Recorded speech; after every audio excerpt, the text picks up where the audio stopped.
ஒவ்வொரு நாளும் என்ன அவன் தள்ளிட்டான், இவன் தள்ளிட்டான், பொண்டாட்டி தள்ளிட்டா, பிள்ளை தள்ளிட்டு, அப்பன் தள்ளிட்டா, அம்மா தள்ளிட்டா, ஒரு கரம் தள்ளிட்டா, அவன் தள்ளிட்டா, இவன் தள்ளிட்டா, மாமனார் தள்ளிட்டா, மாமியார் தள்ளிட்டா, ஒரே தள்ளு உடிச்சிட்டு தான் ஒரு அலட்சியம் பார்க்கலாம்.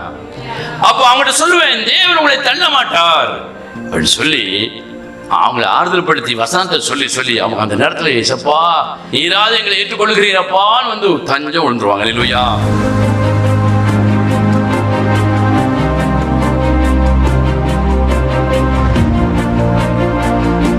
ஆண்டவர் அவர் உயர்த்த ஆரம்பிச்சுவார். அல்லேலூயா.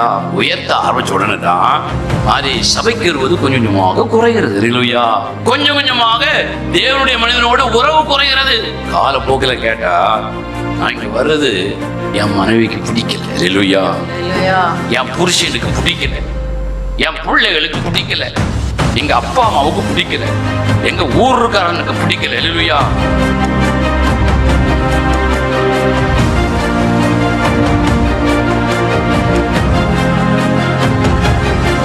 இதே வார்த்தைய முதல்ல சொல்லிட்டு வந்தவர் ஒரு நாடு என்னை எல்லாரும் பிடிக்கல, என்னை தள்ளி விட்டாங்கன்னு சொல்லிட்டு வந்த பொண்ணு ஆண்டவரை ஏற்றுக்கொண்டு ஒரு ஊழியக்காரனை அனுப்பி ரட்சித்து இன்னைக்கு உயர்த்தி வச்சிருக்கும் பொழுது அந்த ஊழியக்காரனை உன் பொண்டாட்டி நிமித்தம், உன் புருஷன் நிமித்தம், உன் பிள்ளைகள் நிமித்தம், உன் வேலைகள் நிமித்தம், தொழில் நிமித்தம் நீ தள்ளினால், புறக்கணித்து தள்ளினால், வேதம் சொல்கிறது தேவன் உனக்கு செய்த உதவிக்கு பதிலாக, உபகாரத்திற்கு பதிலாக தக்க ஒரு மனிதனாக விசுவாசியாக நீ நடக்கல, உன் இருதயம் மேட்டி போய் கொண்டிருக்கிறது என்று வேதம் சொல்கிறது. அல்லேலூயா.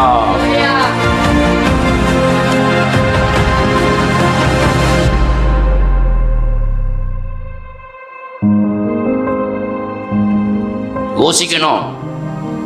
அன்றைக்கு அத்தனை பேர் உன்னை தள்ளினார்கள், தேவனை ஏற்றுக்கொண்டார். இன்னைக்கு என் பொண்டாட்டி சொன்னா, என் புருஷன் சொன்னா, என் பிள்ளைகள் சொல்கிறது சொல்லி தேவனையும் தேவனுடைய மனிதனையும் தள்ளுகிறாய். முடிவு எப்படி இருக்கும்?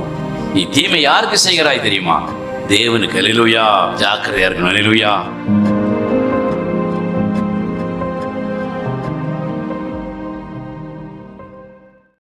அல்லேலூயா.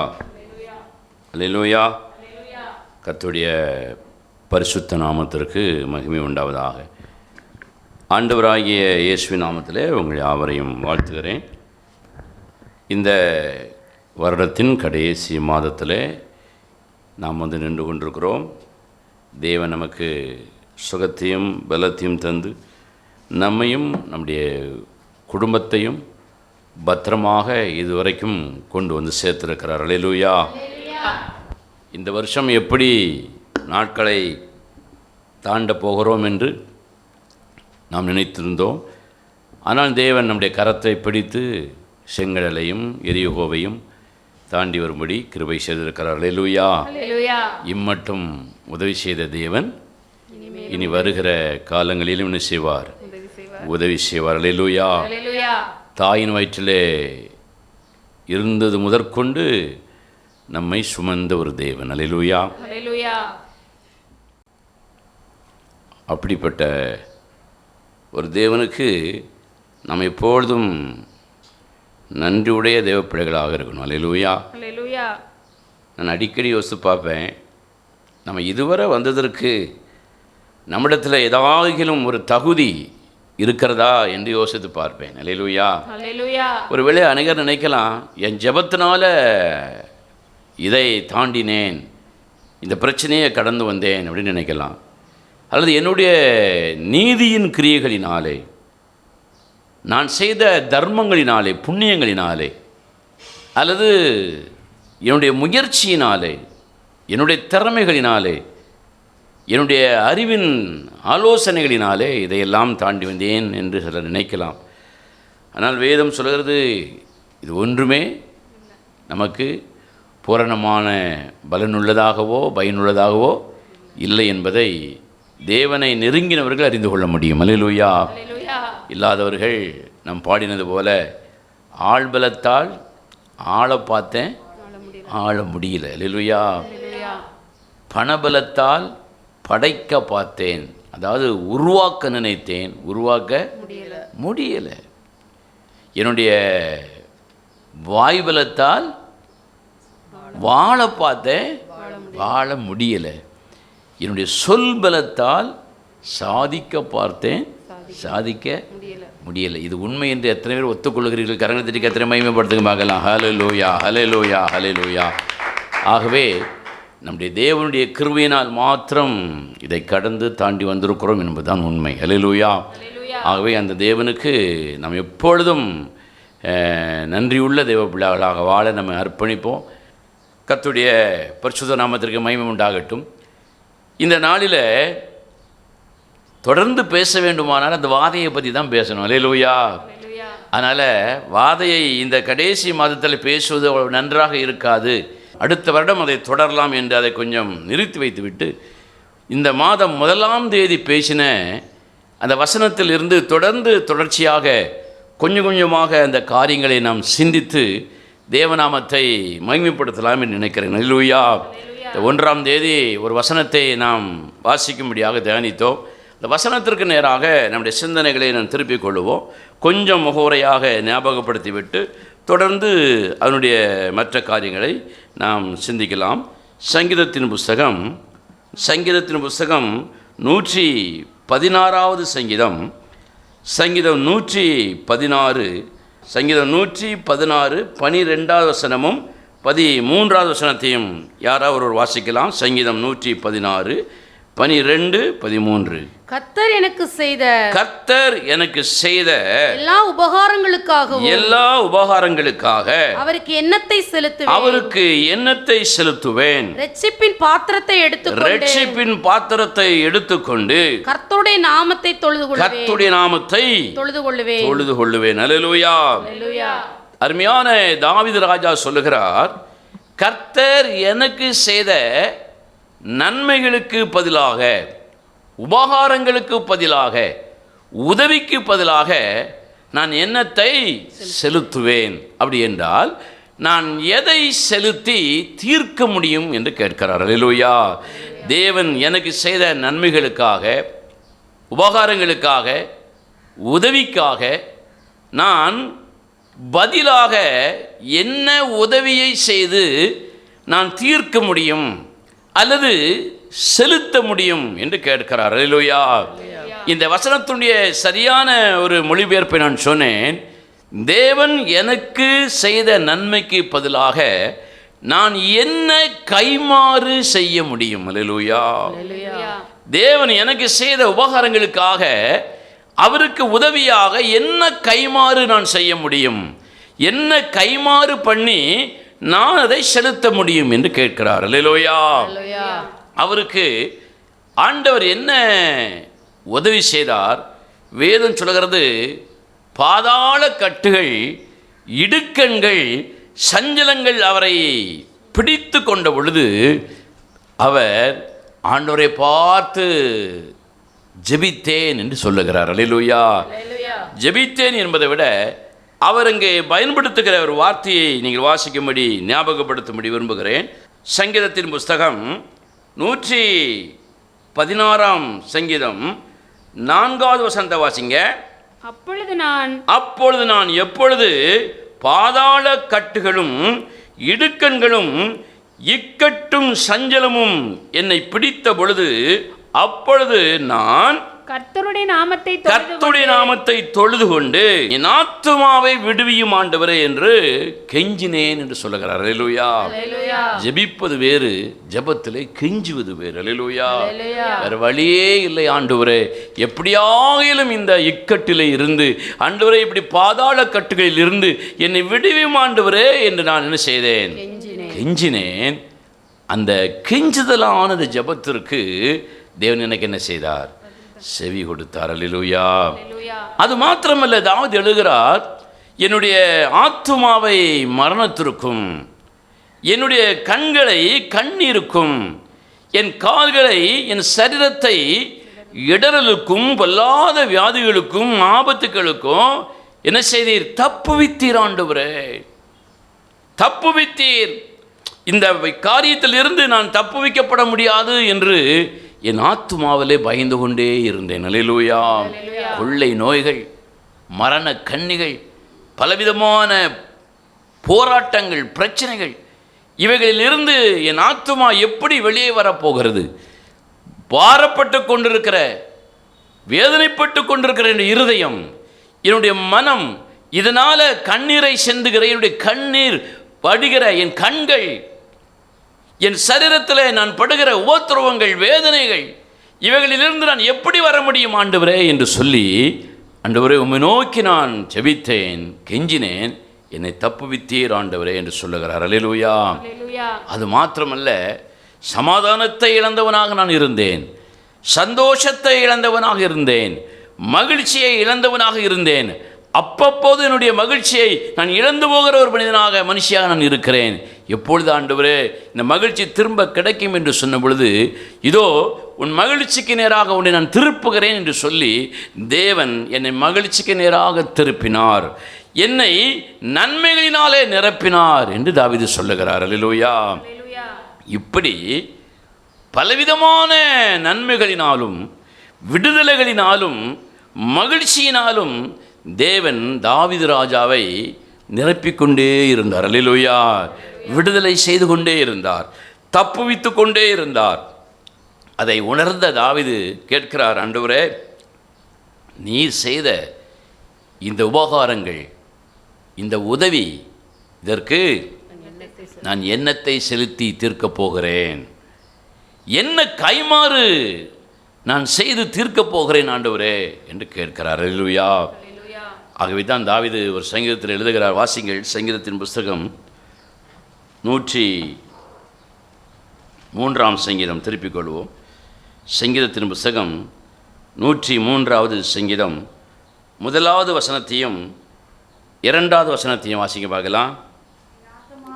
என் ஆத்துமாவே கர்த்தரை ஸ்தோத்தரி, என் முழு உள்ளமே அவருடைய பரிசுத்த நாமத்தை ஸ்தோத்தரி. என் ஆத்துமாவே கர்த்தரை ஸ்தோத்தரி, அவர் செய்த சகல உபகாரங்களையும் மறவாத. கரங்களை தட்டி கர்த்தரை மகிமைப்படுத்துங்க பார்க்கலாம். இந்த சங்கீதம் முழுவதும் நீங்கள் வாசித்து பார்த்தீங்கன்னா ஆத்துமாவோடு தாவீது தன்னையும் தேவனையும் இணைத்து பேசுவதையே அதிகம் பார்க்க முடியும். அல்லேலூயா. ஏனென்றால் ஒரு மனிதனுடைய வாழ்க்கையில் ஆத்துமா மகிழ்ச்சியோடு சந்தோஷமாக இருப்பது என்பது ரொம்ப முக்கியமான ஒரு காரியம். அல்லேலூயா. ஆகவே ஆண்டவரை துதிக்கும் பொழுது, ஸ்தோத்தரிக்கும் பொழுது எங்கிருந்து ஸ்தோத்திரம் பண்ணணும்? இருதயத்தில் இருந்து வரணும் ஸ்தோத்திரம். வெறும் வாயிலிருந்து தோத்துறோம் தோத்துறோம் தோத்துறோம், நன்றி நன்றி, பிரைஸ் தி லார்ட், ஹல்லேலூயா நினைச்சக்கூடாது. அப்படி வருகிறவர்கள் தான் ஆண்டவரோடு நெருங்கி செய்ய முடியாது, இருக்க முடியாது. ஆண்டவரே ஒரு இடத்துல சொல்லுகிறார் பாருங்கள், இந்த ஜனங்கள் வாயினாலே என்னை துதிக்கிறார்கள், மகிமைப்படுத்துகிறார்கள், கனப்படுத்துகிறார்கள், இருதயம் எங்க இருக்கு? ஏனென்றால் ஆத்துமாவிலிருந்து அந்த துதியும் மகிமையும் தேவனுக்கு வரவில்லை. ஹல்லேலூயா. அப்படிப்பட்டவர்கள் மாய்மாலக்காரர்கள் என்று ஆண்டவர் வேதனையோடு அங்கே குறிப்பிடுவதை நாம் பார்க்கிறோம். அல்லேலூயா. ஆகவே பிரியமான தேவனுடைய பிள்ளைகளே, நாம் ஆண்டவருக்கு வாயினால் நன்றி செலுத்தினாலும் சரிதான், பல விதமான செயல்கள் மூலமாக தேவனுக்கு நன்றி செலுத்தினாலும் அந்த நன்றி எங்கிருந்து வரணும்? இருதயத்தில் இருந்து வரணும். அல்லேலூயா. ஆகவே தான் நம்முடைய ஆராதனைகள் எல்லாம் முடியும் பொழுது திரும்ப திரும்ப என் ஆத்துமாவே கர்த்தரை ஸ்தோத்திரி என்று நாம் சொல்லுகிறோம். அல்லேலூயா. அந்த ஒரு வசனம், அந்த 2 வசனம் ஒரு பாடலாக அடிக்கடி நாம் பாடுகிறது உண்டு. அல்லேலூயா. ஒருவேளை இப்போது அதை நாம் பாடவில்லை, அதை ஞாபகப்படுத்த முடியாது. ஒரு அடியாக படிக்கலாமா? ஸ்தோத்திரம். என் ஆத்துமாவே கர்த்தரை ஸ்தோத்தரி, என் முழு உள்ளமே அவர் பரிசுத்த நாமத்தை ஸ்தோத்தரி. என் ஆத்துமாவே கர்த்தரை ஸ்தோத்தரி, என் முழு சத்தமாய் மறுபடியும் ஸ்தோத்தரி. என் ஆத்துமாவே கர்த்தரை ஸ்தோத்தரி, என் முழு உள்ளமே அவர் பரிசுத்த நாமத்தை ஸ்தோத்தரி. அவர் செய்த சகல உபகாரங்களையும் மறவாதே, அவர் செய்த சகல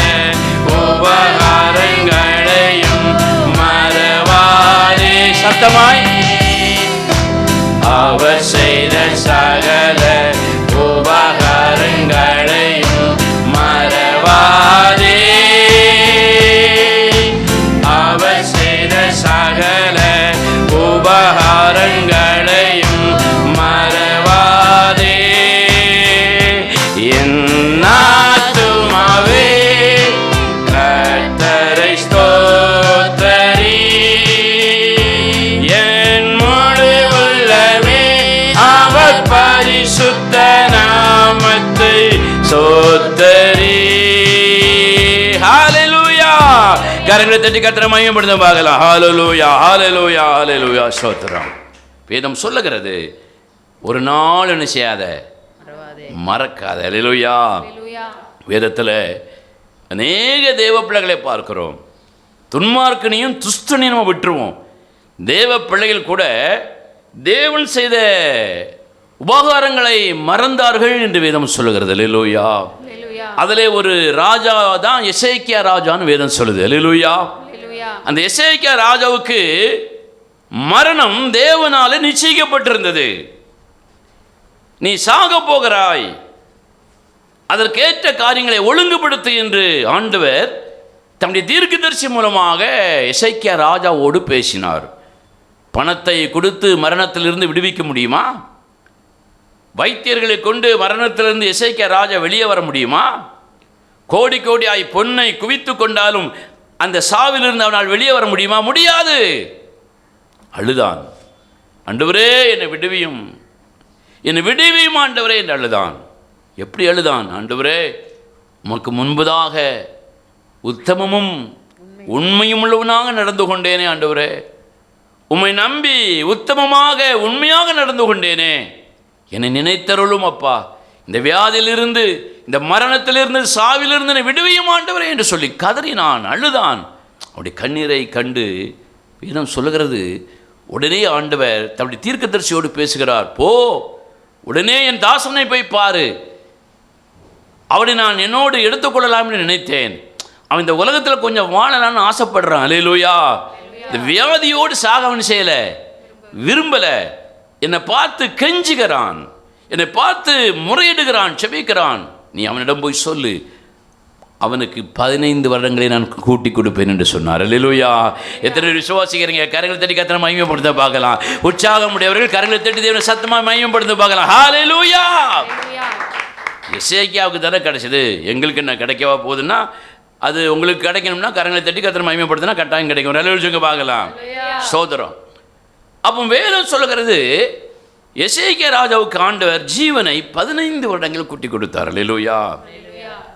தேவனே நீ செத்து போவாய் என்று சொன்ன பிற்பாடும் கூட தேவனோடு ஜெபித்து முறையிட்டு ஜீவனை பெற்றுக்கொண்ட ஒரு தேவ மனிதன். ஹல்லேலூயா.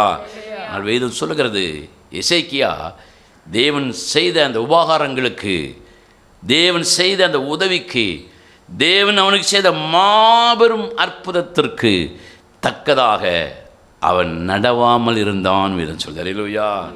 அவன் நடக்கலை. நீ நம்முடைய வாழ்க்கையில் எவ்வளவோ நன்மைகளை தேவன் நமக்கு, நம்முடைய குடும்பத்திற்கு செய்து கொண்டே இருக்கிறார். ஹல்லேலூயா. மறுபடி நம்ம இழுத்து விட்ட ரப்பர் மாதிரி திரும்ப திரும்ப அந்த நன்றி கெட்ட சோபத்திற்குள்ளே போய் விடுகிறோம். ஹல்லேலூயா. ரப்பர் பார்த்துருக்கீங்களா? இப்படி இழுத்தா இவ்வளோ தூரம் வரும், விட்டோன்னு சடக்குன்னு பழைய நிலைமைக்கு போயிடும். இதே மாதிரி தேவன் நம்மை அப்படி விரிவாக்கமாய் பெருக்கமாய் ஆசீர்வாதமாய் நடத்தும் பொழுது கொஞ்சம் ஏதாவது வந்தனா போதும் அப்படி சுருங்கிடுவோம். ஹல்லேலூயா. இந்த பக்கம் விட்டா இந்த பக்கம் சுருங்கிரும், இந்த பக்கம் விட்டா இந்த பக்கம் சுருங்கிரும். இதை போல நன்றி கெட்டவர்களாக வாழ ஆரம்பித்து விடுகிறோம். புதிய புதிய காரியங்களை தேவனிடத்தில் எதிர்பார்ப்பது தவறல்ல, ஆனால் பழைய காரியத்திற்கு எப்படி இருக்கணும்? நன்றி உடையவர்களாக இருக்கணும், நன்றி உள்ள தேவ பிள்ளைகளாக இருக்கணும். எசேக்கியா ராஜா நன்றி உடைய தேவ பிள்ளையாக இல்லை. ஹல்லேலூயா.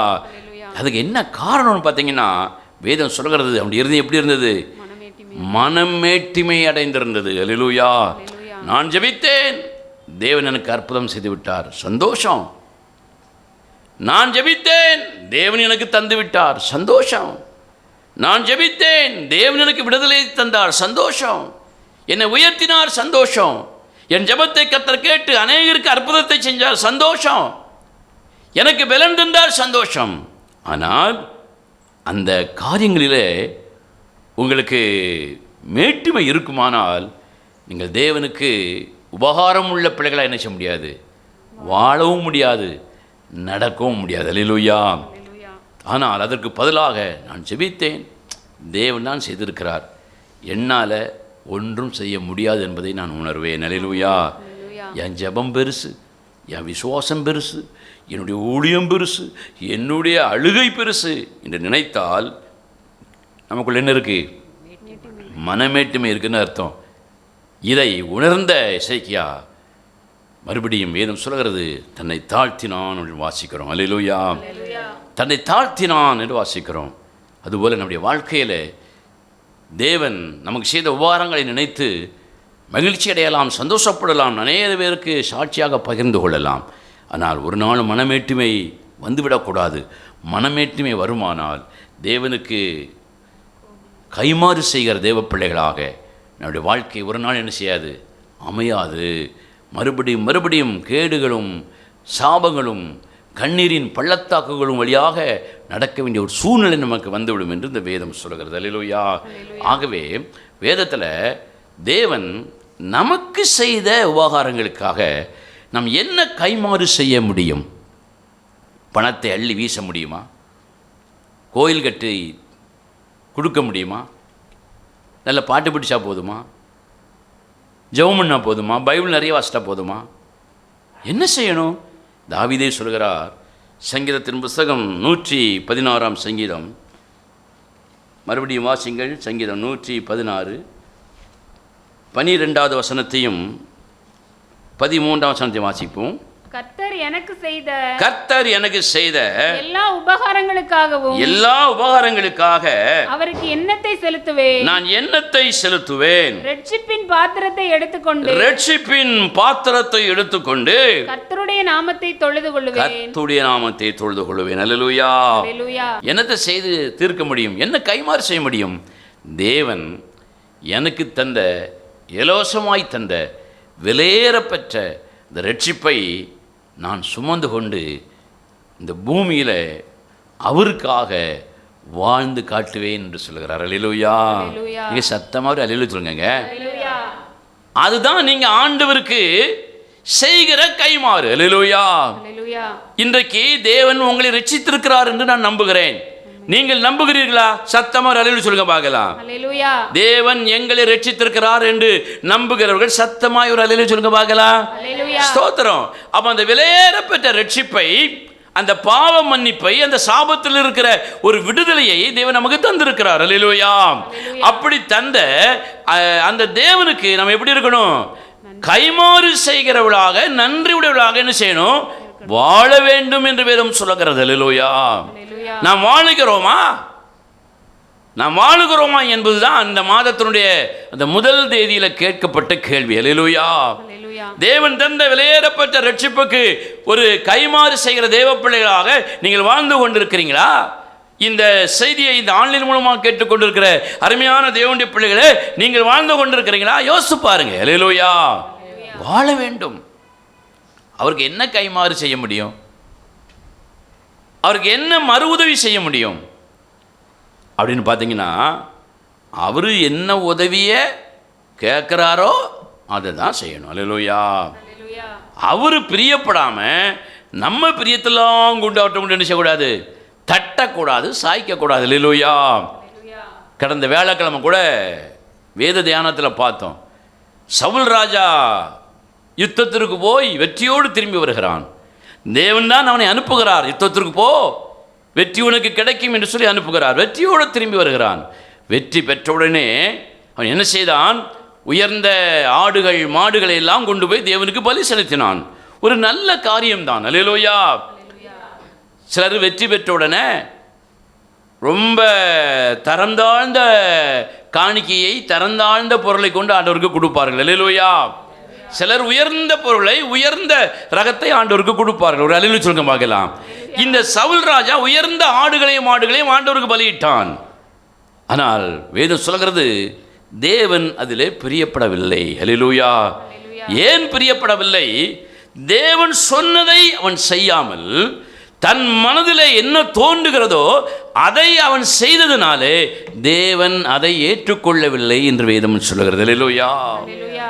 அது உயர்ந்த ரகமான பலிகளாக இருந்தாலும், உயர்ந்த ரக காணிக்கையாக இருந்தாலும், தேவன் சொன்னதை சொன்னபடி சரியாக செலுத்தாததினாலே, கொடுக்காததினாலே தேவன் அதை என்ன செய்யலை?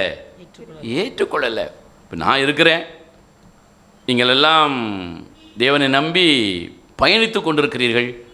உங்கள் வாழ்க்கையில் தேவன் ஒரு பெரிய காரியங்களே உங்களுக்கு செய்கிறார். அல்லேலூயா. என்ன செய்கிறார்? ஒரு பிரச்சனைக்காக நீங்கள் ஜெபிக்கிறீர்கள். உங்கள் மகனுக்கோ உங்கள் மகளுக்கோ உங்கள் கணவனுடைய வேலைக்கோ தொழிலுக்கோ நீங்கள் ஜெபிக்கிறீர்கள். ஒரு வழக்காடும் என்ற பிரச்சனைக்கோ ஜெபிக்கிறீர்கள். அல்லேலூயா. அப்படி ஜெபிக்கும் பொழுது நீங்கள் என்ன சொல்லுகிறீர்கள்? பிரதர், நாங்கள் இப்படி ஒரு பொருத்தனையை பண்ணியிருக்கிறோம். அல்லேலூயா. இப்படி ஒரு பொருத்தனையை பண்ணியிருக்கிறோம் என்று சொல்லி ஒரு குறிப்பிட்ட தொகையை, ஒரு பொருளை நீங்கள் பொருத்தனையாக செய்கிறீர்கள், ஜெபிக்கிறோம். ஆனால் உங்களுக்கு தேவன் வெற்றியை, ஆசீர்வாதத்தை, நன்மையை தந்தவுடனே அந்த குறிப்பிட்ட நீங்கள் பொருத்தனை பண்ணின அந்த காணிக்கையோ அந்த பொருளையோ செலுத்த முடியாமல், பிரதர் கொஞ்சம் பொறுத்துக்கிடுங்க பிரதர், நான் இவ்வளோ கொடுக்கணும்னு நினச்சேன், எனக்கு ரொம்ப செலவாயிட்டு, அதனால் ஒரு பாதி மட்டும் கொடுக்குறேன் பிரதர், மீதி புறவு கொடுக்குறேன்னு சொல்லி என்கிட்ட கொண்டு வரும் பொழுது, பேசினபடி தான் நீங்கள் வைக்கணும் அப்படின்னு நான் சொல்ல முடியுமா? சொன்னால் நீங்கள் கேட்பீங்களா? கேட்க மாட்டோம். அல்லேலூயா. நான் அதை சொல்வதே கிடையாது, அதை கேட்பதும் கிடையாது, எதிர்பார்ப்பதும் கிடையாது. அல்லேலூயா. உங்கள் சிந்தனைக்கு வைக்கிறேன். அப்படி நீங்கள் வைக்கும் பொழுது நான் என்ன செஞ்சுக்கலாம்? இவ்வளவாது தந்தான புண்ணியத்துக்கு இவ்வளவா தந்தாளன்னு சொல்லி ஸ்தோத்திரம் போட்டு வாங்கி வச்சுக்கலாம், ஒரு அலுவலிச்சுங்க பார்க்கலாம். தேவன் அதை பார்ப்பார். நீ என்ன பொருத்தனை செய்தாய், நீ என்ன ஒப்பந்தம் என்கிட்ட பண்ணினாய், உனக்கு இந்த பிரச்சனையில் இருந்து விடுதலையை தந்தது போதகரா அல்லது நானா அப்படின்னு கேட்பார். அல்லேலூயா. நீ யாருக்கு பொருத்தனை பண்ணினாய்? உன் போதகருக்கா அல்லது உன் தேவனுக்கா என்று கேட்பார். பதில் சொல்ல முடியாமல் நிற்போம். அல்லேலூயா. ஆண்டவர் நானே கேட்க விரும்பாத பொழுது அவர் கேட்பாரா? கேட்க மாட்டாருன்னு நம்புகிறேன். அல்லேலூயா. மனசுக்குள்ளே வச்சுக்கிட்டு வருவார். எழுதிச்சுங்க பார்க்கலாம். ஏங்க சத்தமாக எழுதிச்சுருங்க, வச்சுக்கிட்டு அமைதியாக இருந்துருவார். அல்லேலூயா. அதன் பிறகு இந்த சவுல் ராஜாவை இந்த ராஜ பதவியில் இருந்து ஆண்டு என்ன செய்தாராம்? உறக்கணித்து தள்ளினார் என்று வேதம் சொல்கிறது. அல்லேலூயா. நமக்கு விருப்பமானதை தேவனுக்கு செய்வதை விட தேவனுக்கு விருப்பமானதை நாம் செய்ய தவறிவிட்டால், அது காணிக்கையாக இருந்தாலும், ஊழியமாக இருந்தாலும், வேலையாக இருந்தாலும், தொழிலாக இருந்தாலும், தேவன் தம்முடைய பிரியத்தை மாத்திரம் ஏற்றுக்கொள்வாரை தவிர நம்முடைய பிரியத்தை அவர் ஏற்றுக்கொள்வதே இல்லை. ஒரு அல்லேலூயா பார்க்கலாம். தாவீது தேவனுக்கு பெரிய ஆலயம் கட்டணும்னு நினைச்சான். அல்லேலூயா. பொண்ணு பொருள் பணம் எல்லாம் சேர்த்து வச்சிருந்தான். எனக்கு நீ ஆலயம் கட்ட வேண்டாம் என்று சொல்லிவிட்டார். அல்லேலூயா. அது தேவனுடைய மகத்துவமான ஒரு தரம். அல்லேலூயா. அப்புறம் என்ன சொல்லுகிறேன், நம்முடைய வாழ்க்கையில் தேவன் எதை செய்ய சொல்லுகிறாரோ அதைத்தான் கைமாறாக நாம் செய்ய பழக வேண்டுமே தவிர, எனக்கு பிரியமானதெல்லாம் செய்வேன் அதான் ஏற்றுக்கிட வேண்டியதான் அப்படின்னு செய்ய முடியாது, சொல்ல முடியாது. வீட்டில் ஒரு வேளை இன்றைக்கி நான் மீன் குழம்பு வைக்கணும்னு நினச்சேன், முடியலை, வெறும் துவையலும் மோரும் தான்னா ஸ்தோத்திரம் போட்டு சாப்பிட்டுட்டு போயிடுவோம். ஒரு அழிச்சுருங்க பார்க்கலாம். மீறி பேசினா தட்டில் இருந்த துவையில் முகத்துக்கு வந்துடும். ஒரு அழிச்சுருங்க பார்க்கலாம். நிறைய வீட்டில் அப்படி தான் நடக்கு. கிண்ணத்தில் இருக்கிற ரசம் தலைக்கு வந்துடும். நிறைய வீடுகளை பார்க்குறோம். என்ன சமைச்சிருக்க, என்ன உணவு பண்ணியிருக்க, என்ன அப்பளத்தை காணல, என்ன முட்டையை காணல, என்ன அதை காணலை, இதை காணலை, எனக்கு சோறு வேண்டாம், ஒன்றும் வேண்டாம் என்று சொல்லி சண்டை எடுக்கிற நிறைய பிள்ளைகளை பார்க்குறோம், கணவனை பார்க்குறோம், மாமனார் மாமியாரை பார்க்குறோம், மருமகளை பார்க்குறோம், நிறைய உறவுகளை பார்க்குறோம். ஒரு அலுவலி சொல்லுங்க. கிழவங்களை கூட சண்டை போடுது. ஒரு அலுவலி சொல்லுங்க. ஆனால் இது மனித உறவு. தேவன் அப்படி இருக்க மாட்டார். அல்லேலூயா. அமுக்கமாக அவளை வச்சுக்கிட்டு கிளீனாக வேலை செய்வார். அல்லேலூயா. அப்போ தேவனுக்கு பிரியமான காரியங்களை அவருக்கு உபகாரமாக நம்ம செய்யணும் அப்படின்னு சொன்னேன். அல்லேலூயா. அதில் ஒரு முதல் காரியத்தை 1ஆம் தேதி பேசினேன். அல்லேலூயா. தேவனுக்கு உபகாரமாக, உதவியாக நம்ம செய்ய வேண்டிய அந்த முதல் காரியம் என்ன கொஞ்சம் ஞாபகப்படுத்துகிறேன். வாசிங்க, திருப்பிக் கொள்வோம். யாத்ராகமத்தின் புஸ்தகம் 23ஆம் அதிகாரம் திருப்பிக் கொள்வோம். யாத்திராகமம். சந்தோஷமா இருக்கிறவங்க சத்தமா சொல்லுங்க பார்க்கலாம். அல்லேலூயா. அல்லேலூயா. அல்லேலூயா. யாத்ராகமத்தின் புஸ்தகம் 23வது அதிகாரம் 5வது வசனத்தை வாசிங்க பார்க்கலாம். யாத்திராகமம் 23:5 வாசிங்க. உன்னை பகைக்கிறவனுடைய கழுதை சுமையோட விழுந்து கிடக்க கண்டாயானால் விழுந்து கிடக்க நீ கண்டாய் என்றால் அதற்கு உதவி செய்யாதிருக்கலாமா? அதற்கு நீ உபகாரம் பண்ணாமல் இருக்கலாமா? அல்லேலூயா. அதற்கு எதற்கு? சத்தமா சொல்லுங்க. கழுதைக்கு சொந்தக்காரனுக்கு இல்லை. எதுக்கு? கழுதைக்கு நீ உபகாரம் செய்யாமல் இருக்கலாமா? அவசியமாக அவனோட கூட அதற்கு உதவி செய்வாயாக, உபகாரம் செய்வாயாக. அல்லேலூயா. யாருக்கு? வாங்கிட்ட சண்டை போட்ட ஒரு சண்டைக்காரனுக்கு. அல்லேலூயா. வாங்கிட்ட சண்டை போட்ட ஒரு சண்டைக்காரிக்கு நீ என்ன செய்யணும்? உபகாரம் பண்ணணும். அவளுக்கு மட்டும் இல்லை, அவனுக்கு மட்டும் இல்லை. அவன் ஒரு கழுதையை வளர்க்கான். அல்லேலூயா. அந்த கழுதை தெருவெல்லாம் சுத்திக்கிட்டு வருது. ஒரு அல்லேலூயா சொல்லுங்க. கழுதை தான், ஆடு கூட கிடையாது, கழுதை. அந்த கழுதை பொதியோட போகுது, சுமையோட போகுது. அந்த கழுதை என்ன செஞ்சுட்டு ஒரு குழியில் விழுந்துட்டுங்க. அல்லேலூயா. நிறைய பேரை பார்த்துருக்கீங்களா?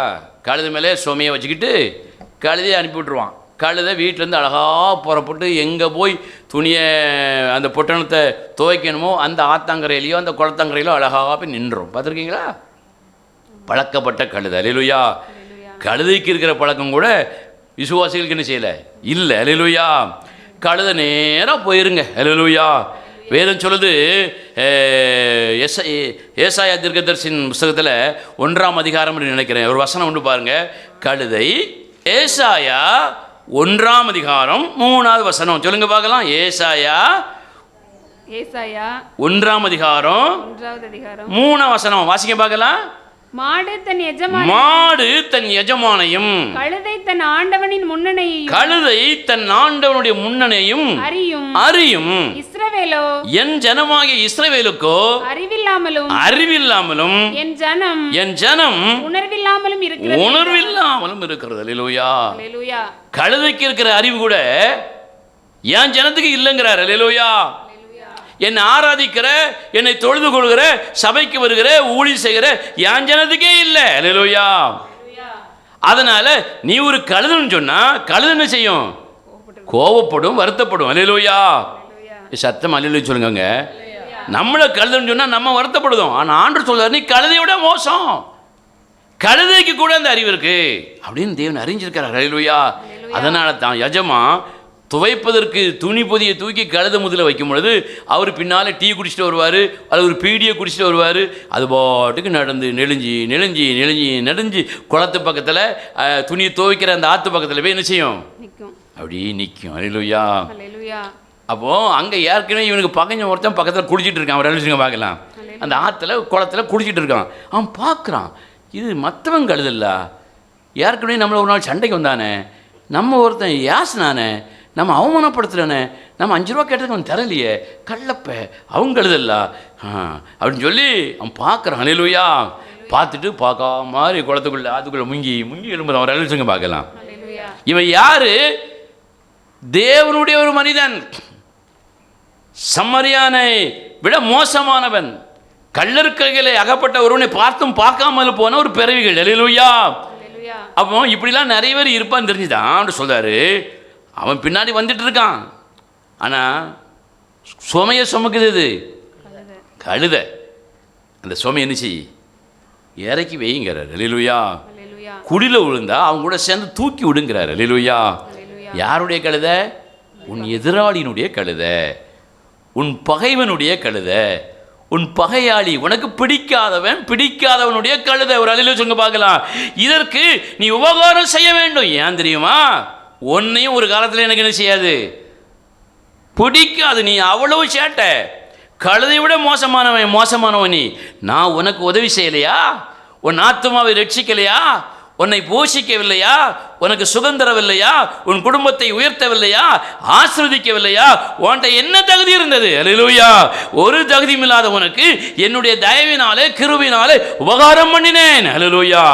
எனக்கு நீ பதில் உதவி உபகாரம் செய்ய வேண்டும் என்று நினைத்தால், உன் எதிராளியா இருக்கிற, உன்னோடு சண்டை போடுகிற, உன் பகைஞனாக இருக்கிற, பகைஞனியாக இருக்கிற அந்த சகோதரனுக்கு அந்த சகோதரிக்கு அவனுடைய கழுதைக்கு நீ என்ன செய்? உதவி செய் என்று ஆண்டவர் சொன்னார். அல்லேலூயா. அப்படி இருக்கும்போது பகையாளியினுடைய கழுதைக்கே உதவி செய்யணும்னு சொன்னால், பகையாளியினுடைய பிள்ளைகள் எத்தனை பேர் ரட்சிக்கப்படாமல் இருக்கிறாங்க? உன் பகைவனுடைய பிள்ளைகள், மனைவி, கணவன், நண்பர்கள் எத்தனை பேர் ரட்சிக்கப்படாமல் இருக்கிறாங்க? அல்லேலூயா. உங்கள் கண்ணுக்கு தெரியுமா தெரியாதா? தெரியும்னு சொல்லக்கூடிய ஒரு அல்லேலூயா சொல்லுங்க பார்க்கலாம். சத்தம் ஒரு அல்லேலூயா சொல்லுங்க. அப்படி தெரிந்தவர்கள் அந்த கழுதை என்ன செய்யணும்? போய் தூக்கிவிட வேண்டும், ரட்சிப்புக்கு நேராக நடத்த வேண்டும். அதுதான் நீ எனக்கு செய்கிற பதில் உதவி, பதில் கைமாறு என்று ஆண்டவர் சொன்னார். அல்லேலூயா. நாம நல்லவனுக்கு என்ன செய்ய மாட்டோம்? உதவி செய்ய மாட்டோம். இன்னொன்று தெரியுமா? நமக்கு நன்மை செய்தவனுக்கே உதவி செய்ய மாட்டோம். அல்லேலூயா. அதைத்தான் நீதிமொழிகள் 17ஆம் அதிகாரம் என்று நினைக்கிறேன். இந்த வசனத்தை கரெக்டாக வாசிங்க.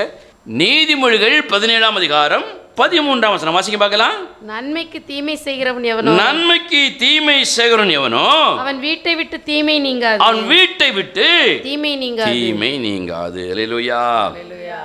நன்மைக்கு தீமை செய்கிறவன் எவனோ, எவளா இருந்தாலும் சரிதான். அல்லேலூயா. யாரா இருந்தாலும் சரிதான்.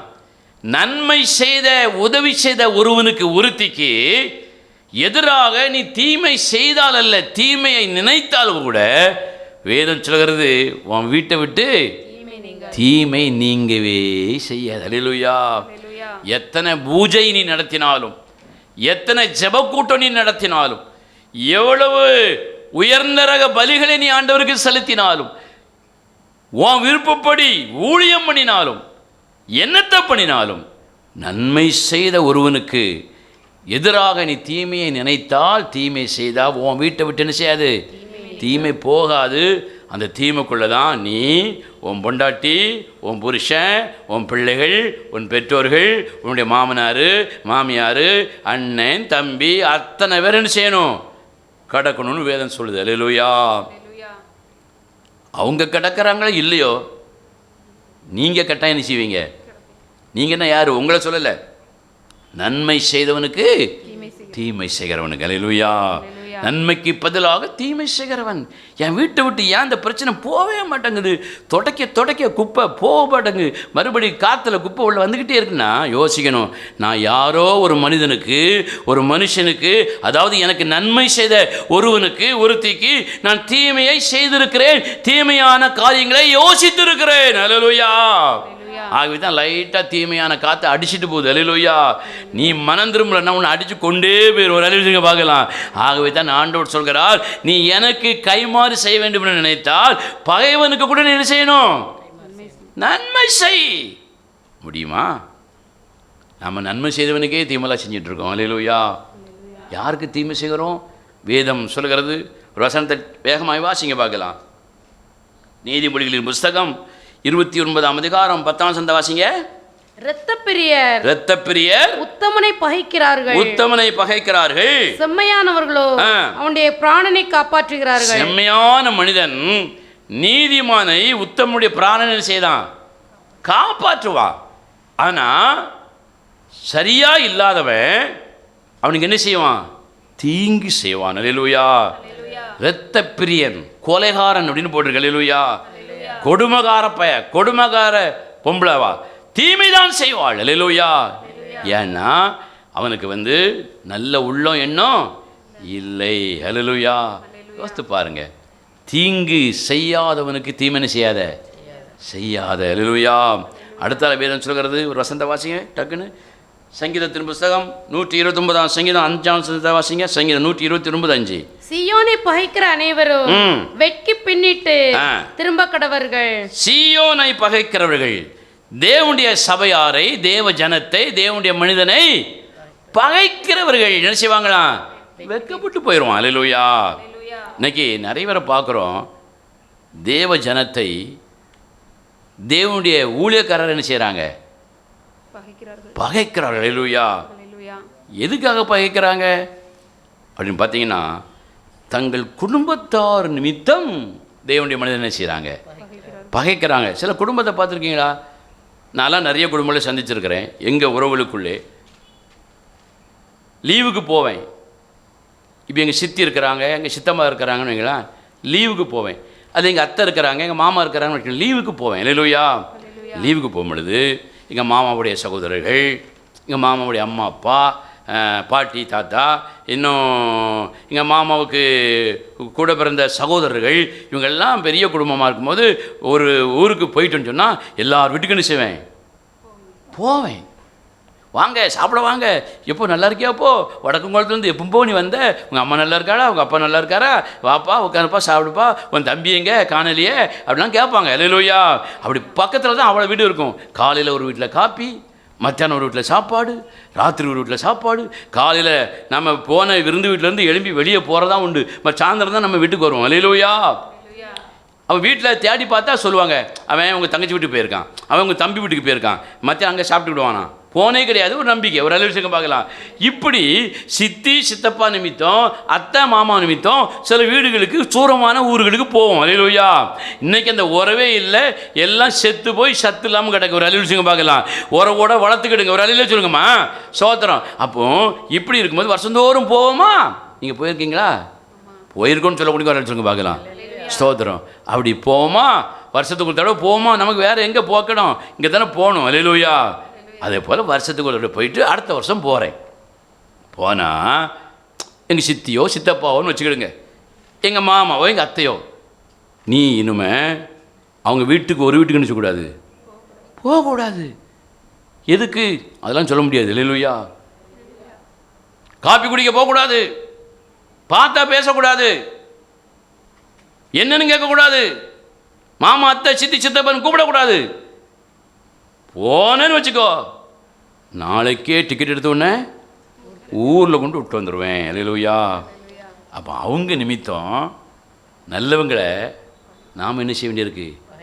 பகைக்க வேண்டியிருக்கு. அப்போ அவங்க தானே நமக்கு நம்முடைய உல்லாசத்தை கொண்டாடுவதற்கு இருந்த உறவினர்கள். அல்லேலூயா. இப்போனா போடா புசுக்கிட்டு வந்துடும். ஒரு நிமிஷம் பார்க்கலாம். ஆமாம், அப்படிப்பட்ட நீ எனக்கு வேண்டாம். எனக்கு சித்தி இருந்தால் போதும், சித்தப்பா இருந்தால் போதும், எங்கள் அத்தை இருந்தால் போதும், எங்கள் மாமா இருந்தால் போதும், என் மாமா பிள்ளைகள் இருந்தால் போதும் வந்துடுவோம். ஒரு அழகு சொல்லுங்க. இப்படி பல காலத்தில் பிறருக்காக பலர் என்ன செய்கிறோம்? பகைக்கிறோம். அதே மாதிரி ஊழியத்தில் நான் நிறைய பேரை பார்க்குறேன். அல்லேலூயா. எப்படி பார்க்குறேன்னா, ஒரு ஆளை நான் சந்திக்க போகிறேன்னு வச்சுக்கிடுங்க, ஒரு சகோதரனோ ஒரு சகோதரியோ. நான் அவங்களை சந்திக்கும் பொழுது எப்படி இருப்பாங்க தெரியுமா? தனியாக இருப்பாங்க. யாரும் அவங்கள தீண்ட மாட்டான், தொட மாட்டான், பேச மாட்டான். அல்லேலூயா. அந்த அளவுக்கு மோசமான ஒரு துன்மார்க்கனாக இருப்பாங்க. ஒரு நெருக்கடியில் இருப்பாங்க. அவங்களே சொல்லுவாங்க, எங்கள் அப்பா அம்மா என்னை ஒதுக்கி வச்சுட்டாங்க பிரதர், என் பிள்ளைகள் என்னை ஒதுக்கிட்டாங்க, என் மனைவி எனக்கு நன்மையாக இல்லை, சண்டை போட்டு என்னை விரட்டிட்டாங்க, எங்கள் ஊரே என்னை ஒதுக்கி வச்சுருக்க பிரதர், ரொம்ப மனம் உடைஞ்சி போயிருக்கேன், செத்துடலான்னு நினைக்கிறேன். அல்லேலூயா. கடைசியில் அதை தான் சொல்லு, செத்துடலான்னு நினைக்கிறேன். அல்லேலூயா. இப்படி வந்து சொல்லுவாங்க. நாம் என்ன சொல்லுவோம்? செத்துருங்க பிரதர், இதை விட நீங்கள் வாழ்கிறத விட நீங்கள் செத்துருங்க, ரொம்ப நல்லது, இங்கே வந்தீங்கன்னு எனக்கு பிரச்சனை அப்படின்னு நம்ம சொன்னால் நல்லா இருக்குமா? நல்லா இருக்காது. அப்படி சொல்லியிருந்தா பிரச்சனை இல்லை. ஆண்டவர் என் மூலமாக ரட்சித்த 100-150 பேர் குடும்பங்கள் ஒன்று கூட என்ன செய்யாது, உயிரோட இருக்காது. நானும் சொல்லுவேன், கவலைப்படாங்க பிரதர், இவ்வளோ பேர் உங்களை தள்ளுனாலும் உங்களை தள்ளாத ஒரு நேசர் இருக்கார். அல்லேலூயா. சத்தமா சொல்லுங்கம்மா. பாவி என்றுன்னை அவர் தள்ளிட மாட்டார், ஆவலாய் உன்னை அவர் அழைக்கிறாரே. பாவி என்றுன்னை அவர் தள்ளவே மாட்டார், ஆவலாய் உன்னை இயேசு அழைக்கிறாரே. தாயங்கிடாதே, தாவி ஓடிவா, தஞ்சம் இயேசுவில் தஞ்சம் கொள்ளவா. தாயங்கிடாதே, தாவி ஓடிவா,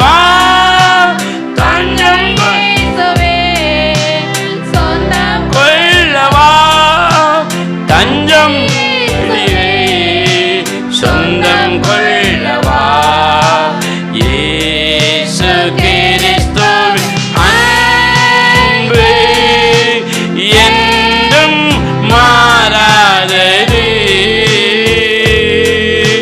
இயேசு கிறிஸ்துவின் மாறா கிருபை என்றும் குறையாதது.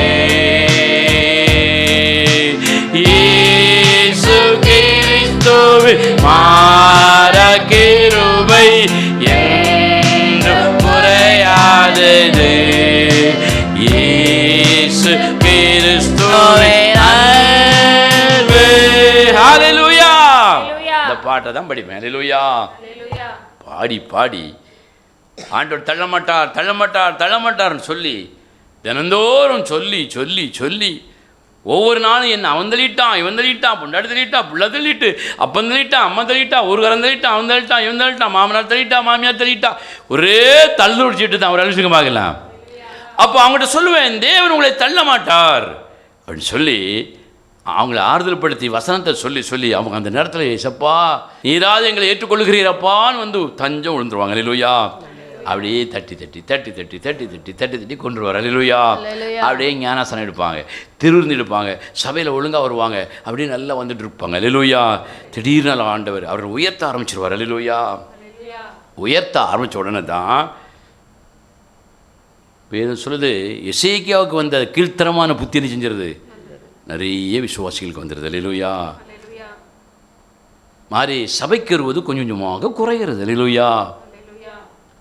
கொஞ்சம் கொஞ்சமாக தேவனுடைய மனிதனோடு உறவு குறைகிறது. முதல்ல சும்மா தான் அங்கே போனேன் இங்கே போனேன் தொங்க போனேன் அப்படின்னு சொல்கிறது. அல்லேலூயா. தூங்க போனேன் இப்படி சொல்கிறது. காலப்போக்கில் கேட்டால் நான் இங்கே வர்றது என் மனைவிக்கு பிடிக்கல. அல்லேலூயா. என் புருஷனுக்கு பிடிக்கல, என் பிள்ளைகளுக்கு பிடிக்கல, எங்கள் அப்பா அம்மாவுக்கு பிடிக்கல, எங்கள் ஊருக்காரனுக்கு பிடிக்கல. அல்லேலூயா. இதே வார்த்தையை முதல்ல சொல்லிட்டு வந்தவர் ஒரு நாள் என்னை எல்லாரும் பிடிக்கல என்னை தள்ளி விட்டுட்டாங்கன்னு சொல்லிட்டு வந்த ஒன்று ஆண்டவர் ஏற்றுக்கொண்டு ஒரு ஊழியக்காரனை அனுப்பி ரட்சித்து இன்னைக்கு உயர்த்தி வச்சிருக்கும் பொழுது அந்த ஊழியக்காரனை உன் பொண்டாட்டி நிமித்தம் உன் புருஷன் நிமித்தம் உன் பிள்ளைகள் நிமித்தம் உன் வேலைகள் நிமித்தம் தொழில் நிமித்தம் நீ தள்ளினால் புறக்கணித்து தள்ளினால் வேதம் சொல்கிறது தேவன் உனக்கு செய்த உதவிக்கு பதிலாக உபகாரத்திற்கு பதிலாக தக்க ஒரு மனிதனாக விசுவாசியாக நீ நடக்கல உன் இருதயம் மேட்டு போய் கொண்டிருக்கிறது என்று வேதம் சொல்கிறது. அல்லேலூயா. யோசிக்கணும்.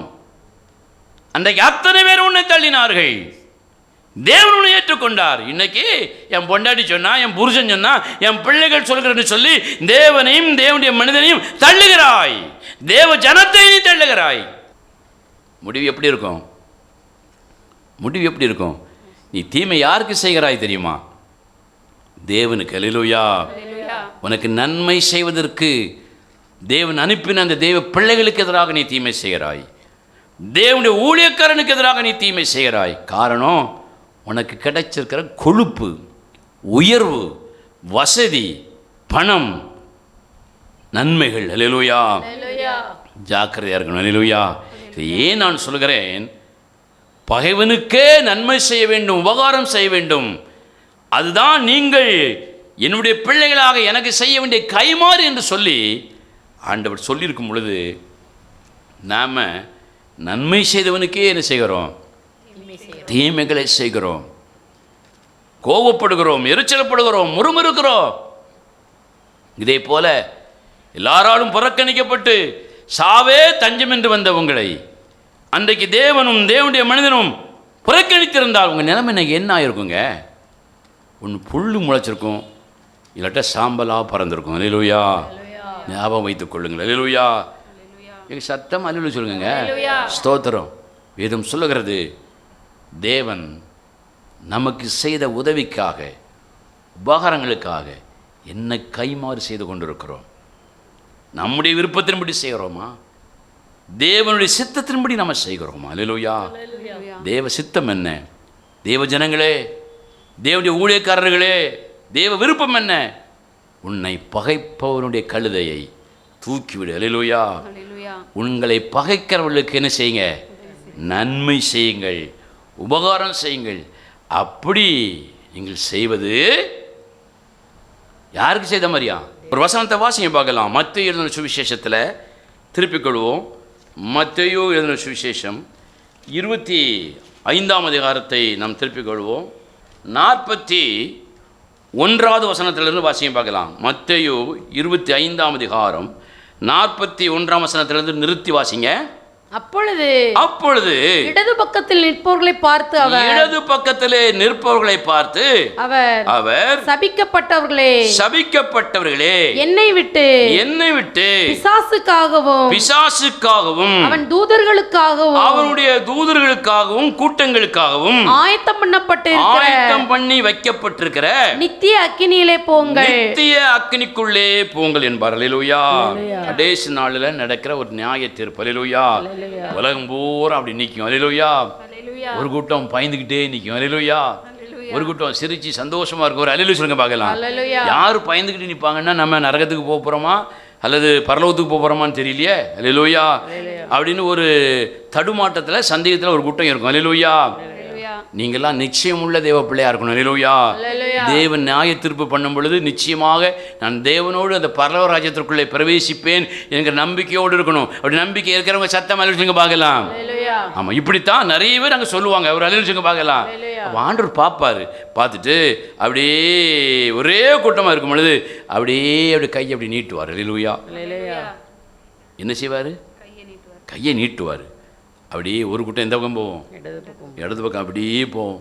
நான் வலது பக்கம் போவேன். வலது பக்கம் போவேன்னா நினச்ச முடியாது, போக முடியாது. வடத்தை கட்டி இழுத்த மாதிரி ஒரு சக்தி உங்களை அங்கே நினச்சியும் இழுத்துட்டு ஐயோ ஐயோ ஐயோ என் பொண்டாட்டி எங்கே போகிறா, என் புருஷன் எங்கே போகிறான், என் பிள்ளைங்க எங்கே போகிற, பாஸ்டர் எங்கே போகிறாரு, விசுவாசி எங்கே போகிறேன், நான் எங்கே போகிறேன்னு ஒரே கூத்தாட்டமும் ஒரே கண்ணீரும் கவலையும் கத்துதலும் கேட்கும். அல்லேலூயா.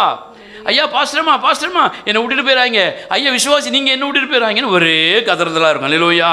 ஒரு சக்தி அப்படியே என்ன செய்யும்? ஒரு வல்லமை அப்படி பிரிக்கும். அல்லேலூயா. செங்கடலை பிரித்த வல்லமை நம்ம பிரிக்கிறதுக்கு என்ன கேட்கவா செய்யணும்? அப்படி ரெண்டாக பிரிச்சிடும். அல்லேலூயா. சத்தம் அல்லேலூயா சொல்லுங்க.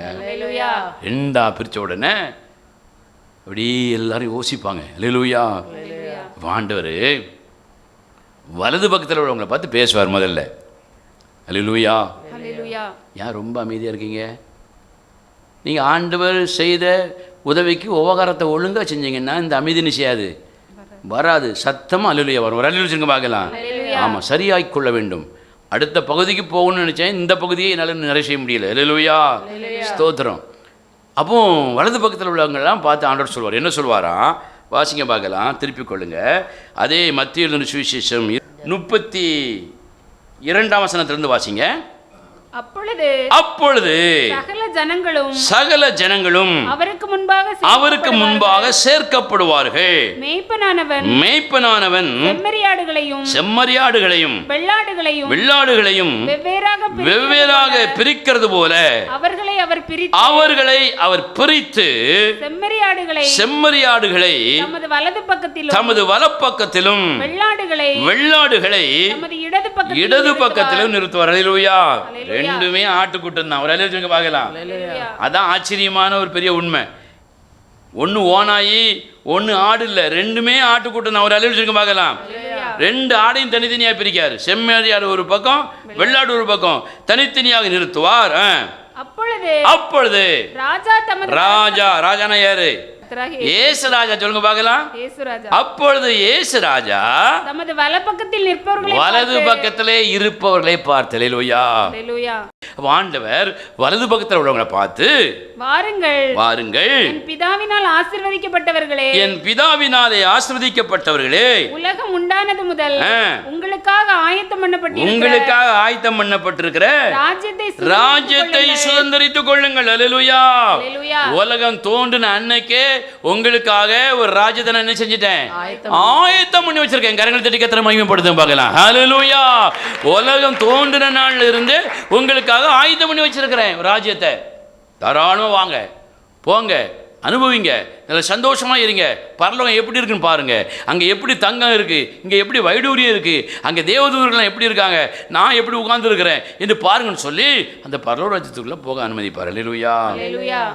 சொல்லிட்டு போங்கன்னு சொல்லிட்டு தொடர்ந்து அவர் சொல்றாரு. வசனத்தை வாசிங்க.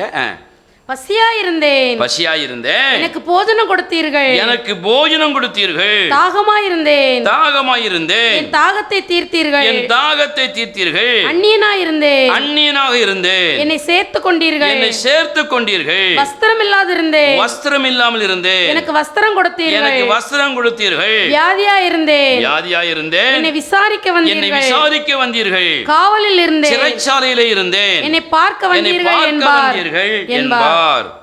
அப்பொழுது நீதிமான்கள் அவருக்கு பிரதியுத்தரமாக, ஆண்டவரே, நாங்கள் எப்பொழுது உம்மை பசி உள்ளவராக கண்டு உமக்கு போஜனம் கொடுத்தோம், எப்பொழுது உம்மை தாகம் உள்ளவராக கண்டு உம்முடைய தாகத்தை தீர்த்தோம் என்பார்கள். அல்லேலூயா. அல்லேலூயா. வசனத்தை முழுசும் வாசிக்க நேரம் இல்லை, வெளியே வாசிங்க. அல்லேலூயா. அல்லேலூயா. எப்போ ஆண்டவரே உங்களை நாங்கள் பார்த்தோம்? பசியாக இருந்தேன், சாப்பாடு இருந்தீங்கன்னு சொல்கிறீங்க. வஸ்திரம் இல்லாமல் இருந்தேன், எனக்கு வஸ்திரம் தந்தீங்கன்னு சொல்கிறீங்க. நான் தாகத்தில் இருந்தேன், என் தாகத்தை தீர்த்தேன்னு சொல்கிறீங்க. சிறைச்சாலையில் இருந்த மாதிரி இக்கட்டில் இருந்தேன், நீங்கள் நான் உங்களை விடுவித்தேன்னு சொல்கிறீங்க. எப்போ ஆண்டவரே நான் வந்தேன், நீங்கள் வந்தீங்க? உங்களை எப்பவும் பார்த்தேனா? ஒரு அலையில் சொல்லுங்க பார்க்கலாம். அப்போ அவர் சொல்கிறார், இப்படிலாம் அந்நியர்களை, நிறைய மனிதர்களை நீங்கள் கண்டு அவர்களுக்கு சில உதவிகள் கைமாறு செய்யும் பொழுது அதையெல்லாம் நான் என்ன செஞ்சேன்? பார்த்துக்கிட்டு இருந்தேன். அப்படி செய்யும் பொழுது அதை யாருக்கு செஞ்சீங்க? எனக்கே செய்தீர்கள். அல்லேலூயா. இப்போ இடது பக்கத்தில் உள்ளவங்க கிட்ட என்ன சொல்கிறாருன்னு பாருங்க, வாசிங்க. மத்தேயு 25ஆம் அதிகாரம் 42ஆம் வசனத்திலிருந்து வாசிங்க. பசியாயிருந்தேன், நீங்கள் எனக்கு போஜனம் கொடுக்கவில்லை, எனக்கு கம்ப்ளைண்ட், நீ எனக்கு போஜனம் கொடுக்கவில்லை. தாகமாயிருந்தேன், நீங்கள் என் தாகத்தை தீர்க்கவில்லை. அந்நியனாக, அவிசுவாசியாக, ரட்சிக்கப்படாதவனாக, பாவியாக, பரிசுத்தம் இல்லாதவனாக இருந்தேன். நீங்கள் என்னை சேர்த்துக் கொள்ளவில்லை. வஸ்திரம் இல்லாமல் இருந்தேன், நீங்கள் எனக்கு வஸ்திரம் கொடுக்கல.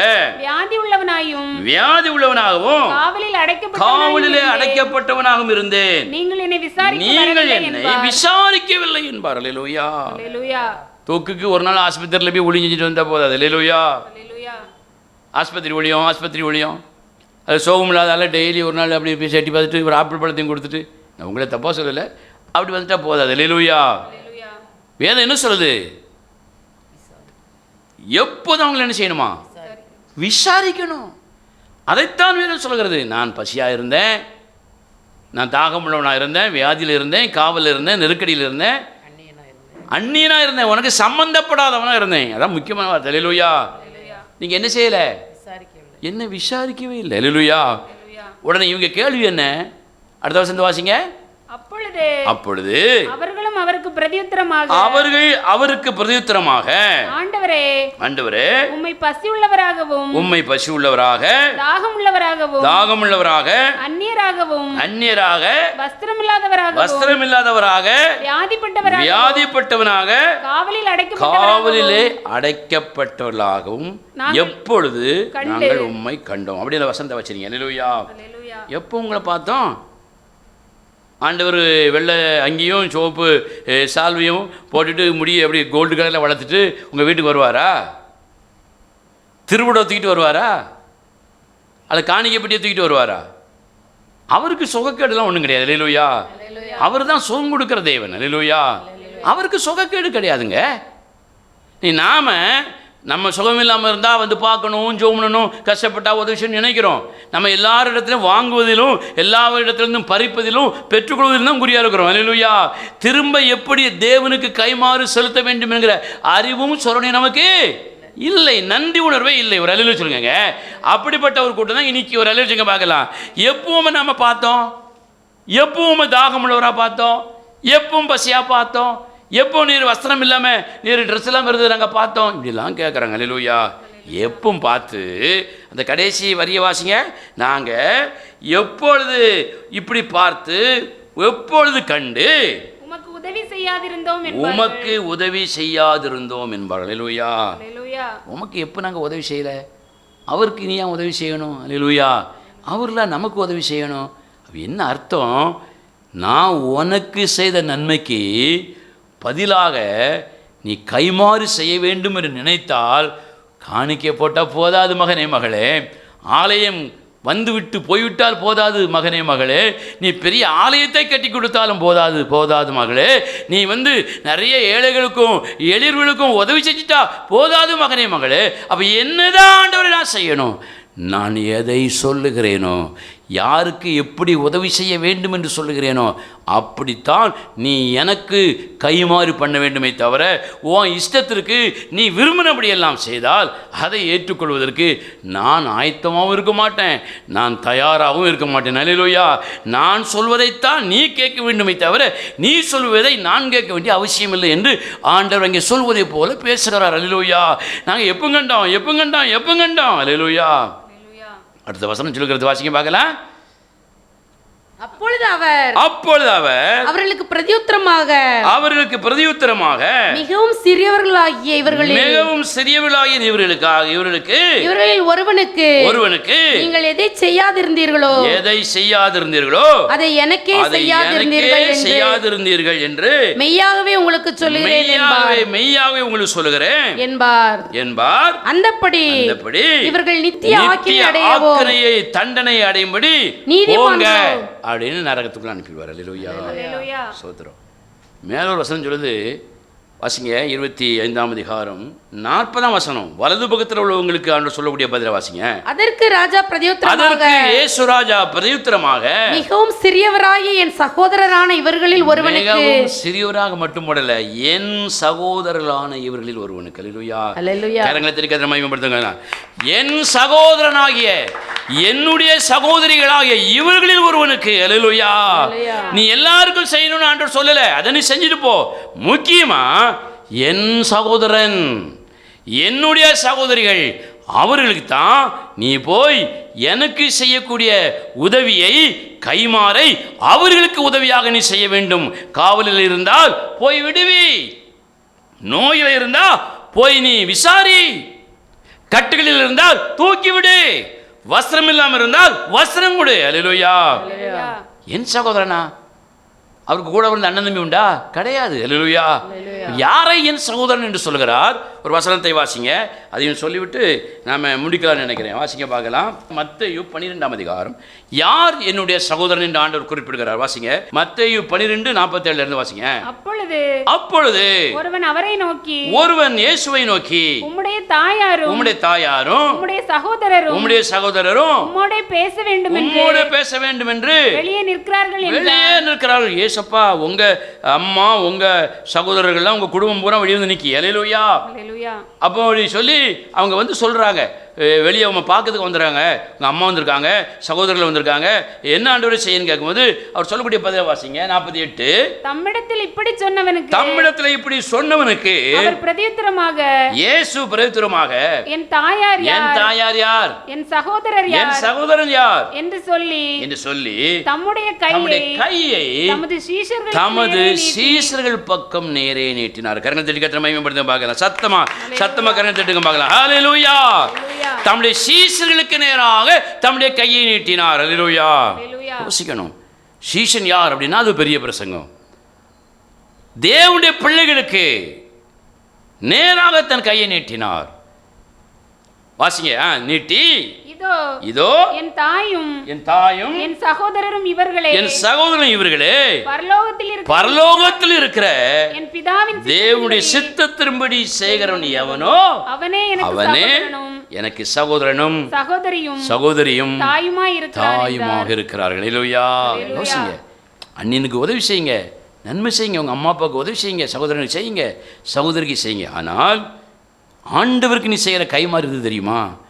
தேவனுக்கு சீஷனாக இருக்கிற ஒரு தேவ மனிதனுக்கு, சீஷியாக இருக்கிற ஒரு தேவ மனுஷிக்கு, தேவனுடைய சித்தத்திற்காக போராடுகிற வாழ்கிற ஒரு தேவ ஊழியக்காரனுக்காக, விசுவாச பிள்ளைகளுக்காக நீ என்ன செய்யணும்? கைமாறு செய்யணும். அல்லேலூயா. அதுதான் எனக்கு செய்கிற கைமாறு. உன் தாய்க்கு செய், தகப்பனுக்கு செய், அண்ணனுக்கு செய், தங்கச்சி செய், பிள்ளைக்கு செய், யாருக்கெல்லாம் உனக்கு பிரிய இருக்கோ செய். அவைகள் காமனா பொதுவாக உள்ள ஒரு காரியம். ஆனால் நீ நான் உனக்கு தந்த ரட்சிப்பு, நான் உன் குடும்பத்திற்கு தந்த ஆசீர்வாதத்திற்கு நீ எனக்கு என்ன கைமாறு செய்திருக்கிறாய்? ஆலயத்திற்கு வருவது மட்டும் போதுமா? ஜெபித்தால் போதுமா? பாட்டு படித்து விட்டால் போதுமா? பிரசங்கம் பண்ணி விட்டால் போதுமா? சபையை கட்டினால் போதுமா? 4 ஏழைகளுக்கு உதவி பண்ணிவிட்டால் போதுமா? குடும்பத்தை மாத்திரம் நடத்தினால் போதுமா? இல்லை. என்னுடைய சீஷர்களாகிய, என்னுடைய சித்தத்தை செய்கிற என்னுடைய ஜனங்களாகிய இவர்களுக்கு நீ என்ன செய்? உதவி செய். அவர்கள் எத்தனை பேர் காவலில் இருக்கிறார்கள் போய் பார். எவ்வளவு பேர் தேவையோடு இருக்கிறார்கள் போய் பாரு.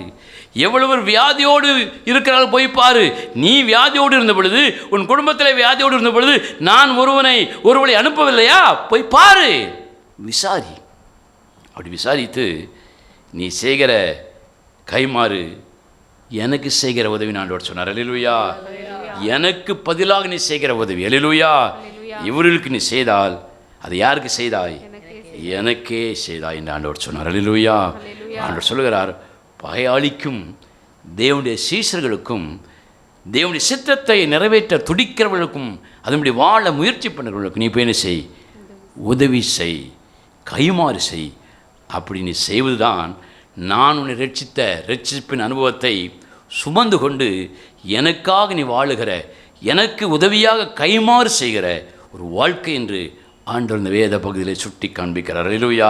எத்தனை பேருக்கு புரிஞ்சது? சத்தமாக கரங்கள் தட்டி கத்திர மையப்படுத்த பார்க்கலாம். அல்லேலூயா. அப்படி நாம் கைமாறு செய்தால், அப்படி நாம் தேவனுக்கு உதவியாக தேவன் சொல்லுகிற இந்த வார்த்தையின்படி பகையாளிகளுக்கும் பகையாளியின் கழுதைக்கும் தேவனுடைய சீஷர்களுக்கும் தேவனுடைய சித்தத்தை செய்கிற தேவனுடைய பிள்ளைகளுக்கும் நாம் செய்யும் பொழுது தேவனுக்கே செய்த மாதிரி. அல்லேலூயா. இவர்களை பகைத்தால் உன் வீட்டுக்கு நீனே குழி தோன்ற மாதிரி. அல்லேலூயா. உனக்கு நீயே சூனி வச்சுக்கிற மாதிரி. அல்லேலூயா. உனக்கு நீயே குழி வெட்டி கொள்கிறாய் என்று அர்த்தம். அல்லேலூயா.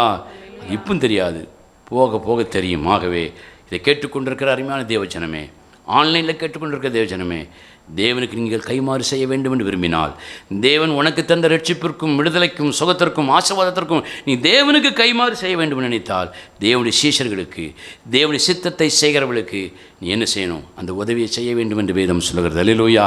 அப்படி செய்யும்படியாக நம்முடைய வாழ்க்கையை மாற்றிக்கொள்வோம். தேவன் நம்மை ஆசீர்வதிப்பாராக. அல்லேலூயா. எல்லாரும் எழுப்பி நிற்போம். ஆண்டவரே, உமக்கு என்ன கைமாறு நான் செய்வேன்? நீர் எனக்கு செய்த நன்மைக்கு பதிலாக, நீர் என் குடும்பத்திற்கு செய்த உதவிக்கு பதிலாக என்ன கைமாறு செய்ய ஆண்டவரே. ஒரு காலத்தில் எல்லாரும் என்னை புறக்கணித்து தள்ளினார்கள். ஊர் புறக்கணித்து தள்ளியது, உலகம் புறக்கணித்து தள்ளியது, என் குடும்பம் புறக்கணித்து தள்ளியது. அந்த நேரத்தில் ஒரு தேவ மனுஷனை நீர் அனுப்பினீர், ஒரு தேவனுடைய மனுஷனை நீர் அனுப்பினீர் ஆண்டவரே. அவர்கள் மூலமாக உண்மை நான் அறிந்து கொண்டேன். பாதாளத்தில் இருந்து மேலே தூக்கி எடுத்தீர், தரித்திரத்திலிருந்து என்னை தூக்கி எடுத்தீர், அவமானம் நிந்தைகளிலிருந்து என்னை நீர் தூக்கி எடுத்தீர், வியாதியுடைய அகோரங்களிலிருந்து எங்களை நீர் தூக்கி எடுத்தீர். அப்படி தூக்கி எடுத்த உமக்கு நாங்கள் என்ன கைமாறு செய்து தீர்க்க முடியும்? இதுவரைக்கும் அநேகர் அதை அறியாமல் இருந்திருக்கலாம். இன்றைக்கு தெளிவாய் பேசியிருக்கிறீர். உன் பகையாளியினுடைய கழுதை சுமையோடு கீழே விழுந்து கிடந்தால் அதை தூக்கிவிடு. உன் பகையாளிக்கு உதவி செய். அதுதான் நீ எனக்கு செய்கிற கைமாறு என்று வேதம் சொல்கிறது.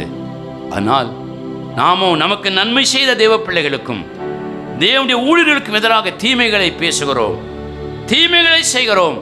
அது ஒன்றும் செய்யாமல் அலட்சியமாக வாழ்ந்து கொண்டிருக்கிறோம். அப்படி வாழும் பொழுது நன்மைக்கு நன்மை செய்யாதவன் தீமை செய்கிறவனுக்கு சமம் என்று வேதம் சொல்லுகிறது. அவனுடைய வீட்டை விட்டு தீமை விலகி போகாது, சாபம் விலகி போகாது. ஆகவே ஆண்டவரே, நாங்கள் எங்களை ரட்சிப்பின் தேவனாய் உமக்கு பதில் கைமாறு செய்ய வேண்டும் என்று நீர் விரும்பின அந்த காரியத்தை நாங்கள் செய்து நிறைவேற்ற எங்களுக்கு ஞானத்தை தாரும், பலத்தை தாரும். அதன் மூலமாக நாங்களும் எங்கள் குடும்பமும் ஆண்டவரே ரட்சிக்கப்படுவோம், ஆண்டவரே மீட்கப்படுவோம், ஆண்டவரே. அப்படிப்பட்ட மேலான கிருபைகளை நாங்கள் தொடர்ந்து பெற்றுக்கொண்டு வாழ முடியும் ஆண்டவரே. ஒப்பு கொடுக்கிறோம் என்று சொல்லி வாயில திறந்து அப்படியே கர்த்தரை மகிமைப்படுத்துங்க பார்க்கலாம். ஹல்லேலூயா ஹல்லேலூயா ஹல்லேலூயா ஹல்லேலூயா. இயேசுவே நாங்கள் உம்மை துதிக்கிறோம். ஹல்லேலூயா.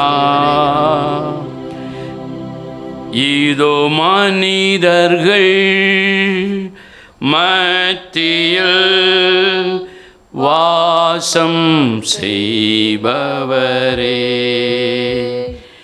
எங்கள் நடுவிலே வாசித்திட விரும்பிடும் தெய்வமே. உன்னை ஆண்டவர் ரட்சித்தது உன் குடும்பத்திலே அவர் வாழ வேண்டும் என்பதற்காக, உன் குடும்பத்திலே ஒரு தலைவராக அவர் வசிக்க வேண்டும் என்பதற்காக, உன் குடும்பத்தை அவர் நடத்த வேண்டும் என்பதற்காக. அவர் உன் குடும்பத்தை நடத்தினால் நீ நடத்துகிறதை விட, உன் மனைவி நடத்துகிறதை விட, உன் பெற்றோர்கள் நடத்துகிறதை விட, உன்னுடைய பிள்ளைகள் நடத்துகிறதை விட மேன்மையான மகிமையான ஒரு நடத்துதலை அவர் தருவார் என்று வேதம் சொல்லுகிறது. நம்முடைய குடும்பத்தின் நடுவிலே, நம்முடைய வீடுகளிலே தேவன் வசிக்கும்படியாக எத்தனைவே நம்முடைய குடும்பத்தை அமைத்திருக்கிறோம். நம்முடைய வீடுகளிலே கர்த்தராகிய இயேசு கிறிஸ்துவுக்குத்தான் முதலிடம், சிங்காசனம் என்று சொல்லும் அளவுக்கு ரட்சிக்கப்பட்ட சகோதரனே சகோதரியே, உங்கள் வாழ்க்கை அமைத்திருக்கிறீங்களா? அப்படி அமைத்தால் தேவனுக்காக நீ செய்கிற கைமாறு, தேவனுக்கு நீ செய்கிற பதில் உதவி, தேவன் உனக்கு செய்த உபகாரங்களுக்கு நன்மைக்கு நீ செய்கிற பதில் நன்மை, அப்படி ஆண்டவர் எடுத்துக்கொள்வேன் என்று வேதம் சொல்லுகிறது.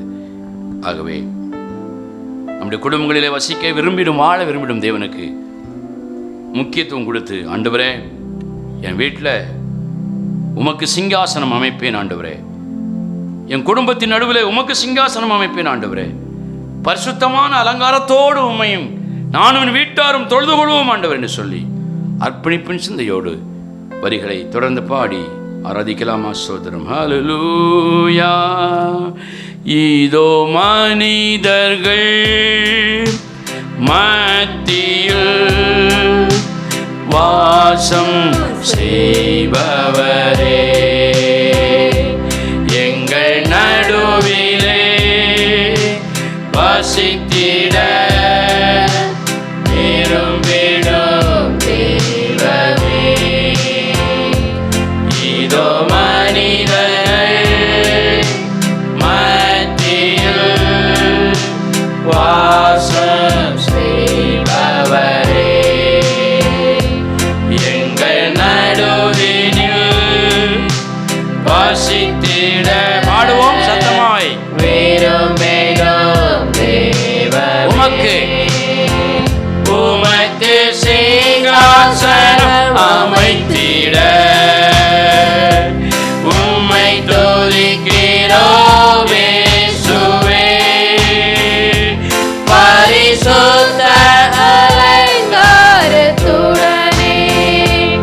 உம்மை தொழுகிறோம் இயேசுவே, உமக்கு சிங்காசனம் அமைத்திட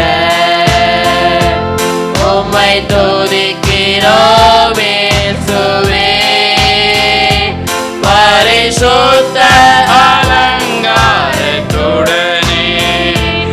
உம்மை தொழுகிறோம் இயேசுவே,